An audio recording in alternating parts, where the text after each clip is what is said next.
Queridos irmãos, a graça e a paz do Senhor Jesus. Amém. Eu quero convidá-lo, irmão e irmã, a abrir a sua Bíblia no Evangelho que escreveu São Mateus. Evangelho de Mateus, capítulo 4, versículos de 1 a 11. Evangelho de Mateus, capítulo 4, nos versículos 1 a 11, nós encontramos aqui um dos textos que muito nos ensina a como nós podemos ser vencedores nos desertos da tentação. A seguir foi Jesus levado pelo Espírito ao deserto para ser tentado pelo diabo. E depois de jejuar 40 dias e 40 noites, teve fome. Então o tentador, aproximando-se, lhe disse: se és filho de Deus, manda que essas pedras se transformem em pães. Jesus, porém, respondeu: está escrito, não só de pão viverá o homem, mas de toda palavra que procede da boca de Deus. Então o diabo o levou à cidade santa, colocou-o sobre o pináculo do templo e lhe disse: se és filho de Deus, atira-te abaixo, porque está escrito, aos seus anjos dará ordem a teu respeito para que te guardem, e eles te sustentarão nas suas mãos, para que não tropeces em alguma pedra. Respondeu-lhe Jesus: também está escrito, não tentarás o Senhor teu Deus. Levou ainda o diabo a um monte muito alto, mostrou-lhe todos os reinos do mundo e a glória deles, e lhe disse: tudo isso te darei, se prostrado me adorares. Então Jesus lhe ordenou: retira-te, Satanás, porque está escrito, ao Senhor teu Deus adorarás e só a Ele darás culto. Com isso o deixou o diabo, e eis que vieram anjos e o serviram. Senhor Deus, que a palavra pregada, anunciada, venha trazer novo ânimo, nova vida, e venha também trazer motivações e força para sermos vencedores nas tentações, em nome de Jesus. Amém. Conta-se que Eva estava no paraíso. Ela tinha orientação de Deus para não comer daquela fruta que estava proibido, da árvore do conhecimento do bem e do mal. E a serpente chegou e disse para Eva: Eva, come que você vai ser igual a Deus. Eva disse: não, de jeito nenhum, a ordem é não. Eva, come porque você vai ser igual os anjos. Eva disse: não, de jeito nenhum, a ordem é para não comer. Come, Eva, porque você vai conhecer toda a extensão do bem e do mal. Ela disse: não, a ordem de Deus é determinante, não de jeito nenhum. E aí a serpente pensou e disse assim: Eva, come porque emagrece e faz bem para a pele. E Eva, pá, mandou.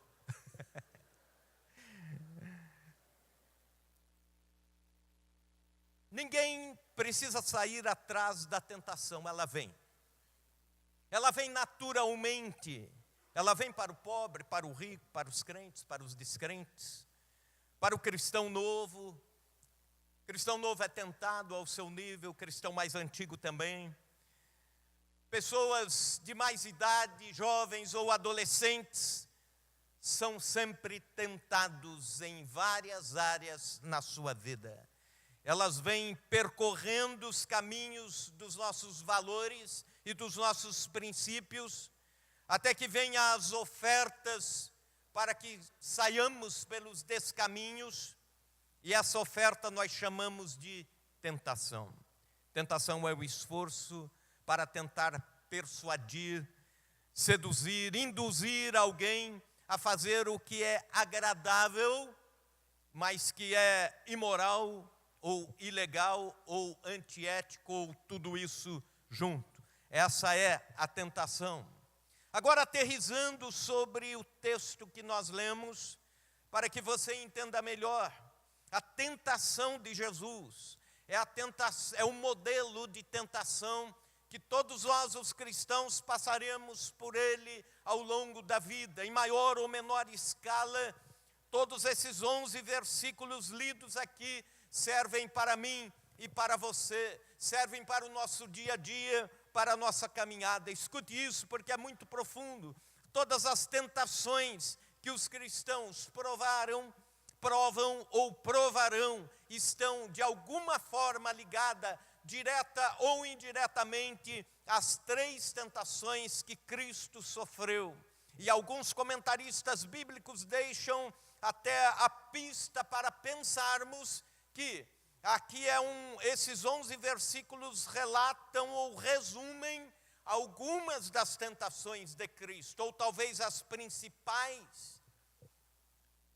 A tentação de Cristo nos traz 3 motivações para que sejamos vencedores. A primeira motivação: seja um vencedor apesar do conteúdo das tentações. Primeiro, tentações nas necessidades básicas, versículo 3. Então o tentador, aproximando-se, lhe disse: se és filho de Deus. E ele coloca uma dúvida: se. Esse se és, ele está tentando semear a ideia de que Jesus pode não ser o Filho de Deus e que ele teria que provar que é o Filho de Deus. Aliás, Charles Haddon Spurgeon, príncipe dos pregadores, fez a pregação sobre essas palavras apenas: se és Filho de Deus.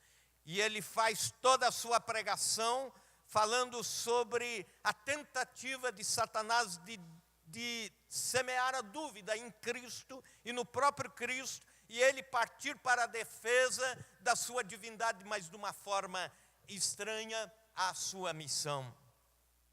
E ele já coloca essa dúvida: se és o Filho de Deus, manda que essas pedras se transformem em pães. Jesus estava jejuando há 40 dias. A fome castigava. Esta tentação trazia então algumas propostas. A primeira proposta era tentar fazer Jesus usar o seu poder para suprir as próprias necessidades e não para a sua missão. Servir a si mesmo, usar o seu poder para o conforto próprio. Se Jesus caísse nessa tentação, jamais ele poderia dizer, como disse: o Filho do Homem veio para servir e não para ser servido.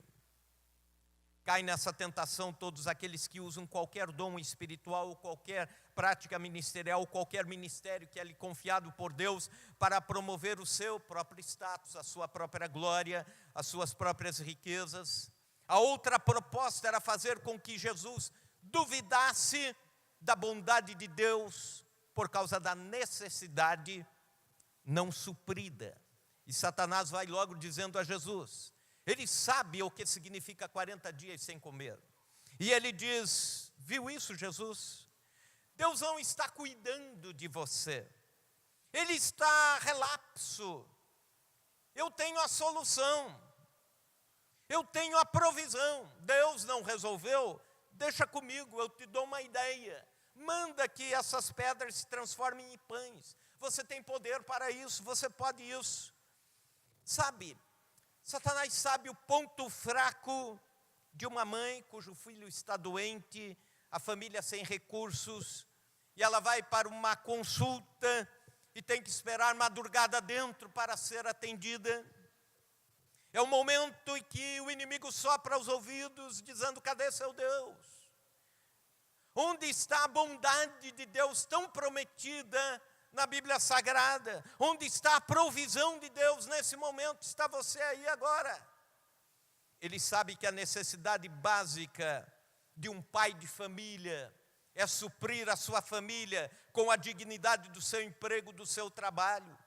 E quando o período de desemprego se prolonga e se prolonga, quem sabe numa dessas batidas em portas de empresa, e cada uma delas se fechando, a tentação vem dizendo: viu, seu Deus não está suprindo você, Ele não está cuidando de você. Aliás, ao longo de todas as páginas da Bíblia Sagrada, eu já falei isso, em nenhum momento Satanás questiona a existência de Deus. Em nenhum momento. Deus existe, existe. Ele é o Criador, é o Criador. Ele pode todas as coisas, pode todas as coisas. Ele tem todos aqueles atributos, tem, todo poderoso, todo infinito e tudo mais, onipresente, onisciente, tem. Satanás não questiona nada disso. Sabe o que ele questiona? A justiça de Deus. Ele quer que você caia nessa tentação. Viu? Deus está sendo injusto. Ele existe, ele é poderoso, mas ele é injusto. Essa tentação. E é isso que ele está tentando colocar no coração de Cristo.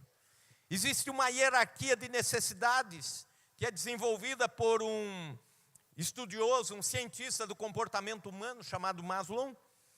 E ele diz o seguinte, que nós temos necessidades em 3 níveis, e elas são insubstituíveis.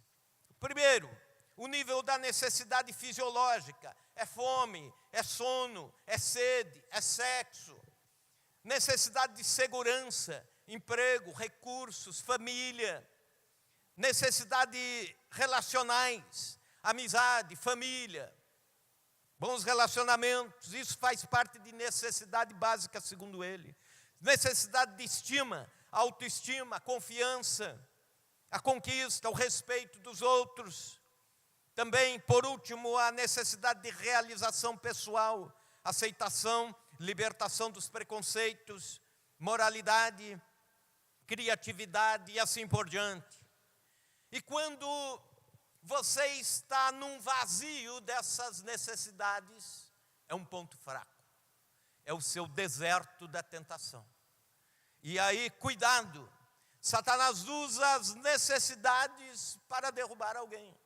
Ele pode usar esses vazios de necessidade para dizer, Deus não está sendo justo. Eu tenho a solução.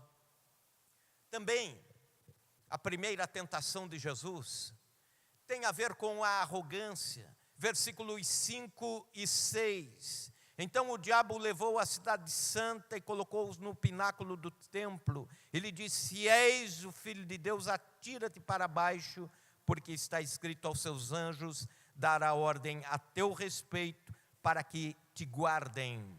Atira-te daqui para baixo. Essa tentação tem a ver com a ordem psicológica. Nessa tentação, Satanás tenta levar Jesus à presunção, à arrogância, à confiança em si mesmo. A mensagem da segunda tentação é, você está sofrendo à toa. Olha, já tem recursos para você, Deus já disse que os anjos vão te guardar. Você é filho especial, você pode usar anjos quando quiser. Você é o maior, e isso você pode tirar de letra. Use a sua autoridade. Mostre quem você é, mostre quem manda. Determine o milagre. Será que Deus não vai salvá-lo? Então tome você à frente, confie você em você mesmo. Nós temos dificuldade de declarar toda a soberania de Deus. E eu digo isso porque nós, os humanos, somos assim. Em muitas situações nós queremos dizer, eu resolvo, eu sei, eu faço, eu consigo. Isso a gente chama de prepotência. Ele está nos ensinando a reinar com aquela espiritualidade sensacionalista. Ele está induzindo o cristão a dizer ou a pensar que todo mundo está conspirando a seu favor. Não use Deus. Espere ser usado por Deus. Deixe-se ser usado por Deus, mas não o use. Vença essa tentação da arrogância, da vaidade, da prepotência. E aí Jesus venceu e vem a terceira tentação. Versículos 8 e 9. Levou ainda o diabo a um monte muito alto, mostrou-lhe todos os reinos do mundo e a glória deles. E lhe disse, tudo isto te darei, se prostrado me adorares. Tudo isto te darei. Esta tentação tem a ver com poder E tem a ver com religiosidade, tem a ver com o que faz com que você prostre os joelhos e adore. O que te leva a adorar? Qual o objeto da sua adoração? Até onde você pode resistir e não se prostrar a outro que não seja o Deus único, todo-poderoso? Tudo isso te darei. Satanás estava tentando Jesus a um reino de glória, mas sem a cruz. O atalho da cruz.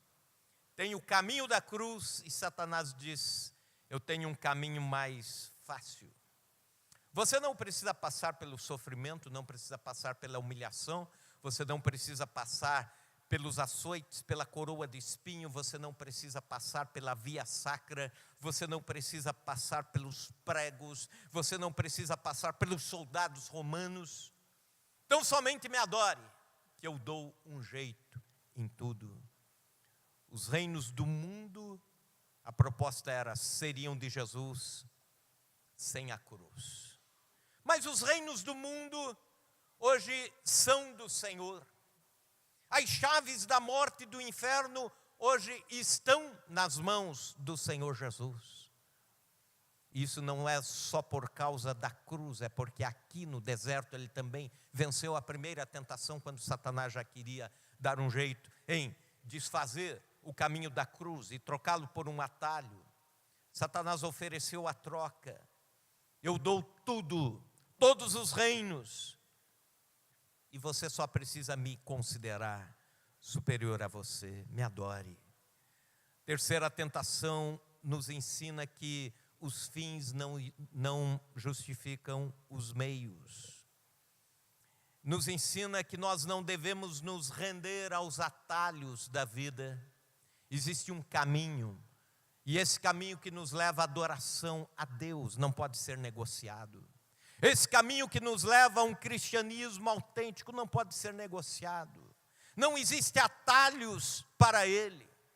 Essa tentação tem a ver com o empresário que, para ter 5% a mais de lucro, joga o concorrente na falência ou então começa a vender produtos falsificados. Essa tentação tem a ver com o estudante que, para passar em tudo, cola nas provas. Essa tentação tem a ver com o sistema político da nossa nação, que para alcançarem seus objetivos vendem ou compram a nação. E os hospitais por aí lotados e superlotados de gente morrendo nos corredores.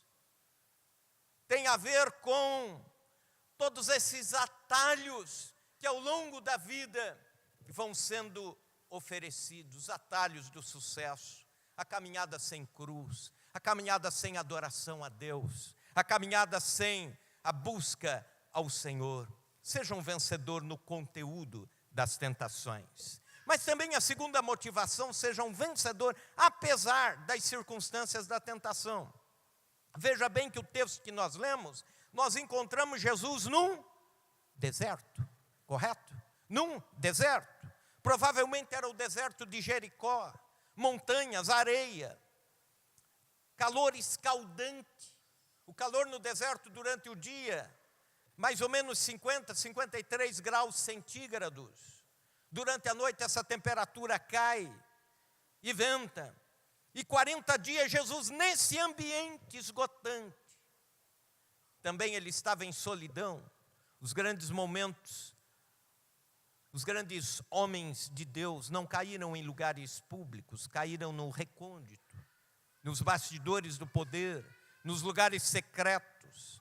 A solidão da tentação é o momento secreto em que só você sabe que há aquele dinheiro não escriturado na empresa, e se você tomá-lo ninguém vai ficar sabendo. É na solidão. É na solidão da tentação que Satanás apresenta a oportunidade de fazer algo que ele diz, ninguém nunca vai ficar sabendo. Mesmo na solidão, Deus está vendo. está vendo. Os céus estão testemunhando aquilo que os olhos humanos não estão vendo. Os céus estão vendo. Há uma diferença entre reputação e caráter. Reputação tem a ver com o que você faz em público. Caráter tem a ver com aquilo que você é no secreto. Outra circunstância, uma provação prolongada, 40 dias, tempo de provação. Aliás, esse número 40 no Velho Testamento traz uma simbologia, a período de tratamento, seria isso. 40 dias, um tempo de provação. 40 dias durou o dilúvio. 40 dias durou o jejum de Moisés no Sinai antes de receber a lei. 40 dias durou a caminhada de Elias até Horebe, fugindo da sua missão. 40 anos Israel permaneceu no deserto. Então esse número significa exatamente isso, um tratamento prolongado, uma provação prolongada. E Jesus permanece por 40 dias no deserto. Outra circunstância, junto a feras. No mesmo texto, em Marcos, capítulo 1, versículo 13, a mesma narrativa pelo evangelista Marcos, diz que Jesus estava no meio de feras. Era a tentativa de afugentar Jesus e interromper o processo. As circunstâncias não constituem uma justificativa para a queda. Adão e Eva caíram quando todas as circunstâncias eram favoráveis. E Jesus permaneceu firme na tentação quando todas as circunstâncias eram contrárias. Adão caiu em tentação num jardim. Jesus venceu a tentação num deserto. Adão e Eva caíram em meio à paz. Jesus em meio à provação. Adão e Eva caíram em tentação na presença de Deus, quando ele vinha todas as tardes visitá-los, e Jesus na solidão. Adão e Eva caíram em tentação em meio a animais dóceis, e Jesus em meio a feras foi vitorioso. Você pode vencer as tentações em qualquer ambiente, em qualquer circunstância. A circunstância não é a desculpa.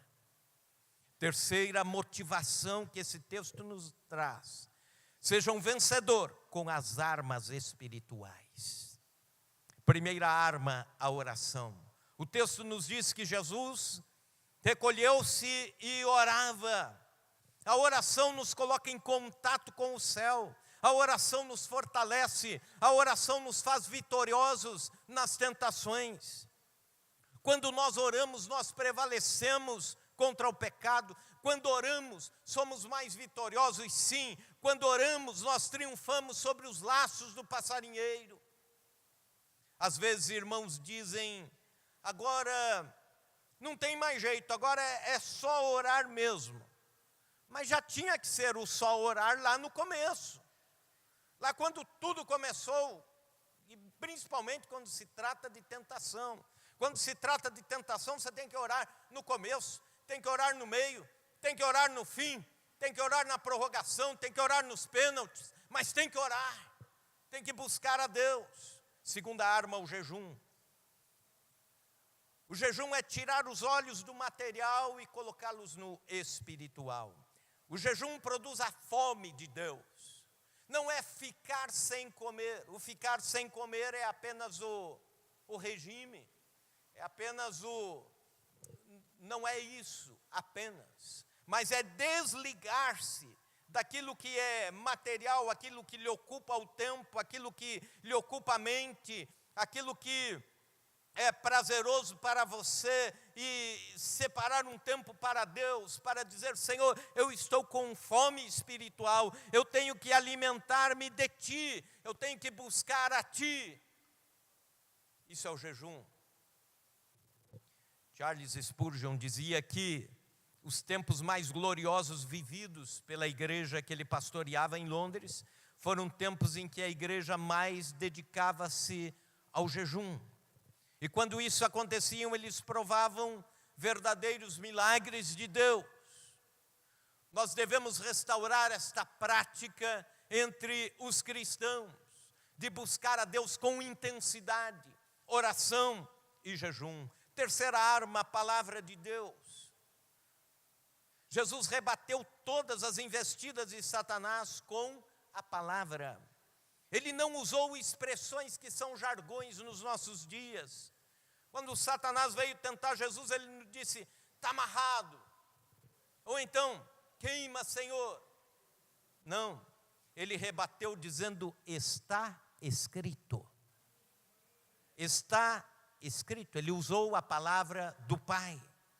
Na primeira tentação, quando Satanás oferece pães, transformar pedra em pães, Jesus se lembra da palavra que está lá em Deuteronômio, capítulo 8, versículo 3, lá no Velho Testamento, e ele responde com a palavra, dizendo, nem só de pão viverá o homem. Quando vem a segunda tentação, e veja bem, Satanás, ele usa uma tática aqui. Como Jesus responde com um texto do Velho Testamento, Satanás diz, agora eu tenho que colocar um texto do Velho Testamento também para testar, para provar, para tentar a Cristo. E aí Satanás usa o Salmo 91. Ele diz, está escrito que você pode pular daqui e os anjos estarão lá embaixo cuidando. Aos seus anjos Deus dá ordem a teu respeito. E eles vão te guardar. Salmo 91. Mas isso é texto fora de contexto. Esse é um problema que muitos cristãos usam. Problema de muita gente. E é por isso que é importante uma igreja bem doutrinada, porque a doutrina é justamente você formar um pensamento a partir de vários textos, que um confirma o outro. E Jesus, craque nisso, responde com Deuteronômio 6,16. Ele diz, mas também está escrito, não tentarás o Senhor teu Deus. Aí vem a terceira tentação. E Satanás, e Jesus responde também com Deuteronômio 6,13. Somente ao teu Deus adorarás e só a Ele servirás. Interessante que Jesus usa o Deuteronômio. Por quê? Porque, segundo a tradição dos judeus, o livro de Deuteronômio era a repetição da lei, mas pelo ponto de vista espiritual. Era uma salvaguarda da relação Deus e homem, homem e Deus. E Jesus usa o melhor da lei, o mais profundo da lei, para se livrar de todas as tentações do inimigo. Sabe de uma coisa? Crentes ignorantes da Bíblia, que não conhecem a palavra de Deus, nunca poderão dizer está escrito. Por quê? Porque não sabem o que está escrito. É lógico. Então, use as armas espirituais. Comece a ler a palavra de Deus, comece a ter apreço pela leitura bíblica. Separe aí pelo menos 4 capítulos da Bíblia por dia, 3 capítulos da Bíblia por dia. Comece lendo, se você não leu a Bíblia inteira, comece a ler pelo Novo Testamento. Comece a buscar a Deus intensamente, conhecê-lo. E conhecê-lo através das páginas das Escrituras, da oração e do jejum. Eu quero convidá-lo a ficar em pé.